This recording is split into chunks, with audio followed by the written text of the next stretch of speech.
আপনি কি Facebook Messenger থেকে কোনো একটা বন্ধুকে ভুল করে ডিলিট করে ফেলেছেন? যদি আপনি এই কাজটা করে থাকেন তাহলে এই ভিডিওটি আপনার জন্য। কারণ এই ভিডিওতে আমি আপনাদেরকে এটাই শেখাবো, আপনি যদি কাউকে ভুল করে ডিলিট করে থাকেন তাহলে তাকে আপনি পুনরায় কি করে আপনি আপনার মেসেঞ্জারের মধ্যে ফিরিয়ে আনতে পারবেন, এটাই আপনাকে দেখাবো। তো ভিডিওটা স্কিপ না করে শুরু থেকে লাস্ট পর্যন্ত পুরোটা দেখার অনুরোধ রইল। আর যারা এখনো পর্যন্ত আমার চ্যানেলের মধ্যে নতুন আছেন তো প্লিজ চ্যানেলটিকে লাইক, শেয়ার ও সাবস্ক্রাইব করে পাশে থাকা বেল আইকনটিকে অল করে দেবেন। যারা অলরেডি এই সমস্ত কাজগুলো করে ফেলেছেন, থ্যাংক ইউ সো মাচ। আমার আজকের এই ভিডিওটা দেখে সত্যি যদি আপনাদের ভালো লেগে থাকে সেটা লাইক মাস্ট। আর সত্যি যদি এই ভিডিওটা আপনার ভালো লেগে থাকে তাহলে হাইপ করতে ভুলবেন না। তো বন্ধুরা চলুন তাহলে বেশি কথা না বাড়িয়ে ভিডিওটাকে শুরু করা যাক। তো বন্ধুরা এখানে আমি আমার ফোনের স্ক্রিন রেকর্ডিংটা অন করে নিয়েছি। আর এখানে সবার প্রথম যে কাজটা করব আমরা এখন চলে যাব আমাদের মেসেঞ্জারের মধ্যে। তো এখান থেকে মেসেঞ্জারটা আমি ওপেন করে নিলাম। তো বন্ধুরা আমি এখন ফেসবুক মেসেঞ্জারের মধ্যে প্রবেশ করে গেছি। আর এখান থেকে যে কোনো একটা বন্ধুকে ডিলিট করে আবার তাকে রিকভারি করে দেখাচ্ছি। তো আমি এখান থেকে যে কোনো একটা ফ্রেন্ডকে চুজ করে নিচ্ছি। তো ধরুন আমি এই বন্ধুটাকে ডিলিট করে দিচ্ছি, আবার একে আমি পুনরায় রিকভারি করে আমার মেসেঞ্জারের মধ্যে নিয়ে চলে আসব।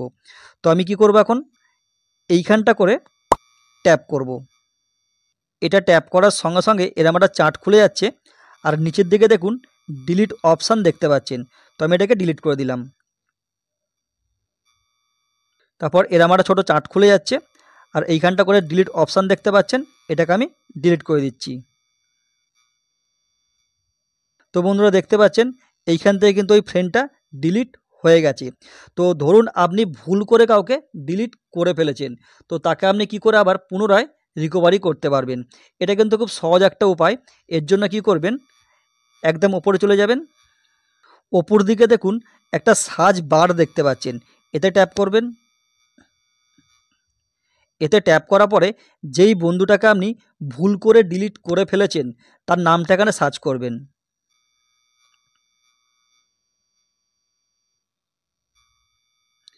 দেখতে পাচ্ছেন নামটা সার্চ করার সঙ্গে সঙ্গে ওই ব্যক্তিটা কিন্তু আমার কাছে চলে আসলো। সঙ্গে সঙ্গে তার প্রোফাইলের মধ্যে ট্যাপ করবেন। ট্যাপ করার সঙ্গে সঙ্গে দেখতে পাচ্ছেন ওনার সঙ্গে আমার যত কথাবার্তা হয়েছিল সেগুলো কিন্তু সম্পূর্ণ ডিলিট হয়ে গেছে। তো এখানে কি করবেন, এনাকে একটা হাই বা একটা লাইক সিম্বল ওনাকে পাঠিয়ে দেবেন। তাই আমি ওনাকে একটা লাইক সিম্বল পাঠিয়ে দিলাম। লাইক সিম্বল পাঠানোর সঙ্গে সঙ্গে ওই ব্যক্তি কিন্তু আপনার মেসেঞ্জারের সঙ্গে আবার যুক্ত হয়ে গেল। ঠিক আপনারা আগে যেইভাবে কথা বলতেন সেইভাবে কিন্তু আপনি ওনার সঙ্গে আবার কথা বলতে পারবেন। তো এইভাবে যদি আপনি ভুল করে কোনো ব্যক্তিকে ডিলিট করে ফেলেন তাকে কিন্তু আপনারা এইভাবে আবার খুঁজে পেতে পারেন। আর লাস্ট দুটো সেটিংসের কথা আপনাদেরকে বলে রাখছি, সেই সেটিংটা অতি অবশ্যই আপনারা করে রাখবেন। ধরুন আপনি কোনো ব্যক্তির সঙ্গে কথা বলছেন, তো আপনি হয়তো চাইছেন না যে ওই কথাগুলো উনি কারোর সঙ্গে শেয়ার করুক বা ওই কথাগুলো অন্য কেউ দেখে নিক, এটা আপনি হয়তো চাইছেন না। তার জন্য কি করবেন, ওপর দিকে দেখুন একটা আই বাটন দেখতে পাচ্ছেন, এই আই বাটনের মধ্যে ট্যাপ করবেন। এই পেজটা আসার পরে একটু স্ক্রল করে নিচের দিকে আসবেন। এইখানে যেই কাজটা করবেন, এইখানে একটা অপশান দেখতে পাচ্ছেন, এই অপশানটার মধ্যে ট্যাপ করবেন। এটা ট্যাপ করার পরে অতি অবশ্যই এটাকে 24 ঘন্টায় সেট করে রাখবেন। এটা করলে পারে কী হবে, আপনারা সারাদিনে যত কথাবার্তা বলবেন ওই কথাগুলো 24 ঘন্টা পরে অটোমেটিকভাবে ভ্যানিশ হয়ে যাবে, মানে সেগুলো অটোমেটিকভাবে নিজে থেকেই ডিলিট হয়ে যাবে।